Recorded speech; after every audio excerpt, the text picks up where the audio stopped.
Mr. Chancellor, Mr. President, Provost Orchard, Principal Patterson, revered professors, honored graduates, family and friends. Thank you, Premier, for that very kind citation. It talks to the many fun years we have had together. I suspect all of you will agree with me that being in this magnificent hall is very much one of the highlights of our lives. It is daunting to think of the many people who have stood at this podium and sat in your chairs. But learning is daunting. Plato, over 2,000 years ago, said, "The direction in which education starts will determine the future of your life." We have done well by choosing the University of Toronto.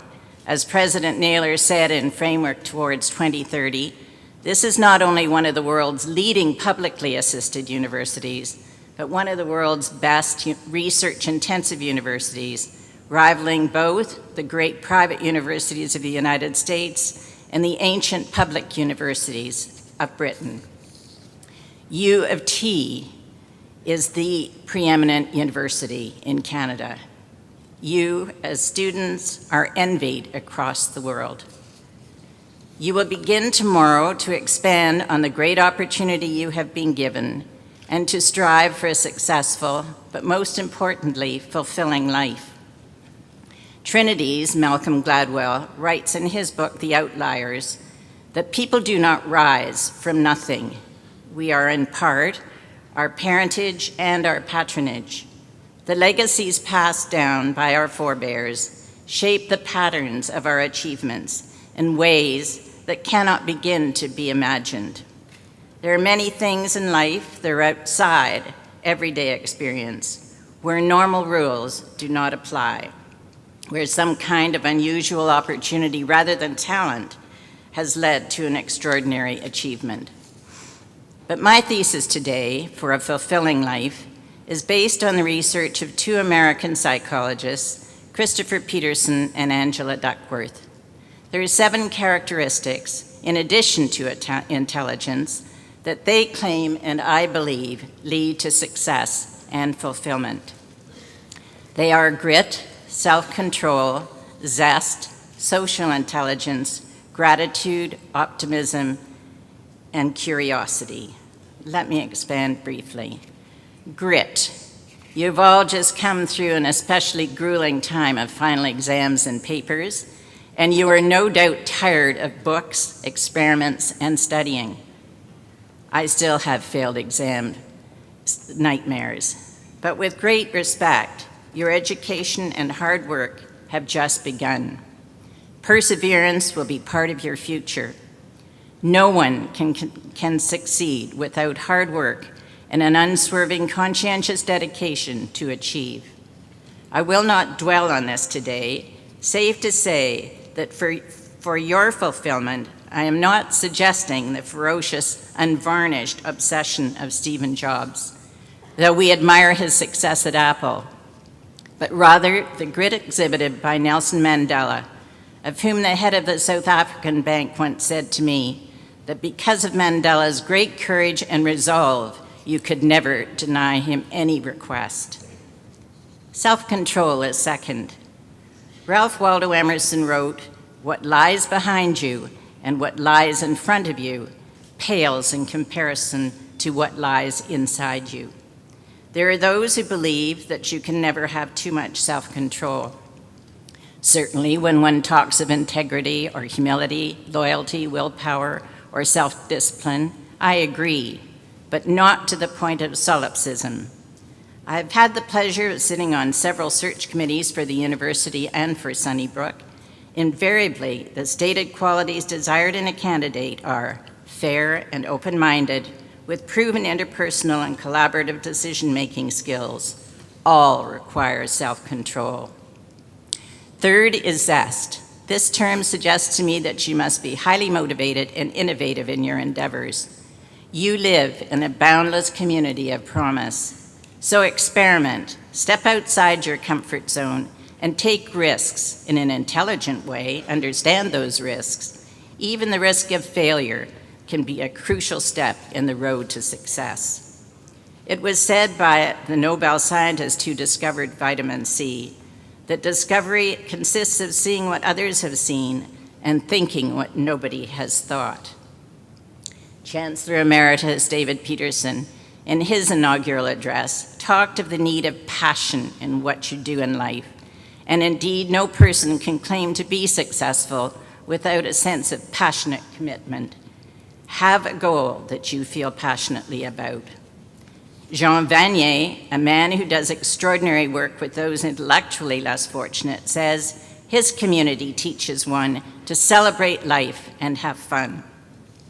You must take time for family and friends. Hold dear the friendships that you have made at Innis and at Trinity. As the Lululemon bags say, friends are more important than money. So is laughter and fun. And of course, recognize the importance of physical exercise for good health and longevity. Fourth is social intelligence. I think of this as social savvy and social agility, a sense of knowing what to say for maximum effect, being respectful of social norms. I think again of that old social maxim, listen, listen, listen. You cannot learn if you are talking. I worry that all the wonderful conversations around the dining room table are being lost to those who grab a meal and eat standing up or in their cars, and that our world of texting, though so extraordinary, has erased much of the healthy discussion around a table. Sit down, discuss. It is so enjoyable and so important as we try to erase the silos of learning. Know that there is no room for a sense of entitlement. I think perhaps we have learned this in Ontario and Quebec just lately. And put punctuality on your list.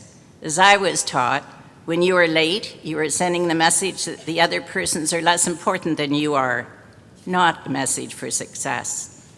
And two, an invitation of any kind for any reason requires an immediate response. Fifth is gratitude. We live in a fantastic country, a wonderfully large and diverse city. Be a proud Canadian and enthusiastically raise the focus on Canada. Sing our anthem, brag, if that's the word.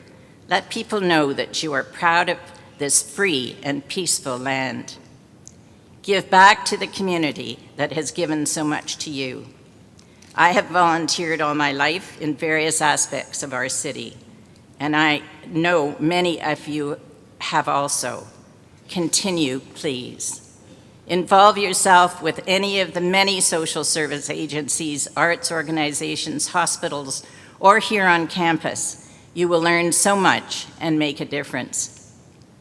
Mentor someone who would benefit from your time and experience. It will be part of your fulfillment, giving your insights, enthusiasm, and assistance.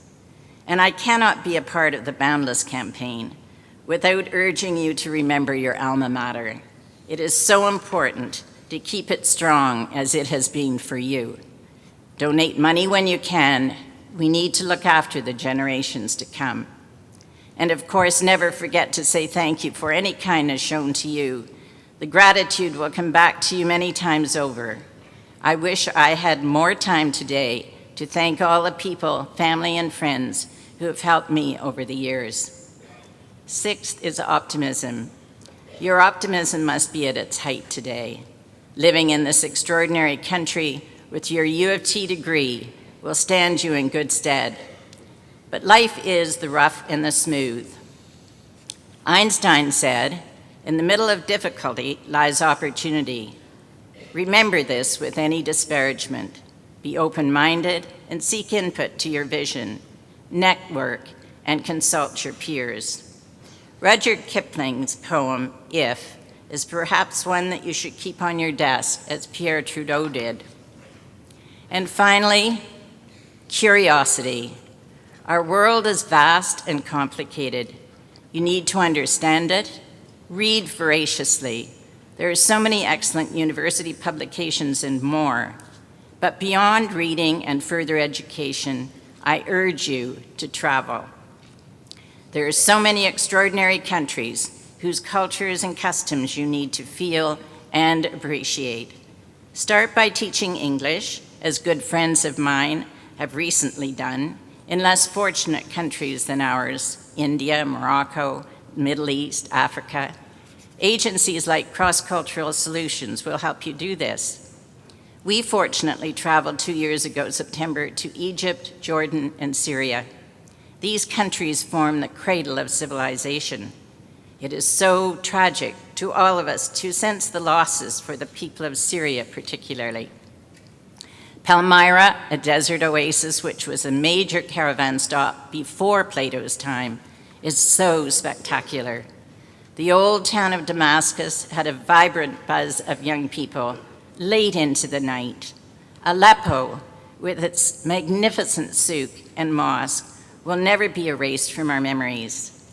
It is such a devastating humanitarian disaster for all these people.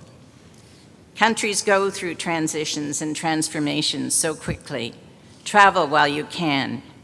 In closing, remember Plato and balance these 7 characteristics: grit, self-control, zest, social intelligence, gratitude, optimism, and curiosity for a very successful and fulfilling life, which is my wish for all of you. You graduate today with prodigious gifts from a world-class institution. I am proud and grateful for my U of T degree and for my involvement. I urge you to participate and be involved. We are all so fortunate. Thank you for this honor.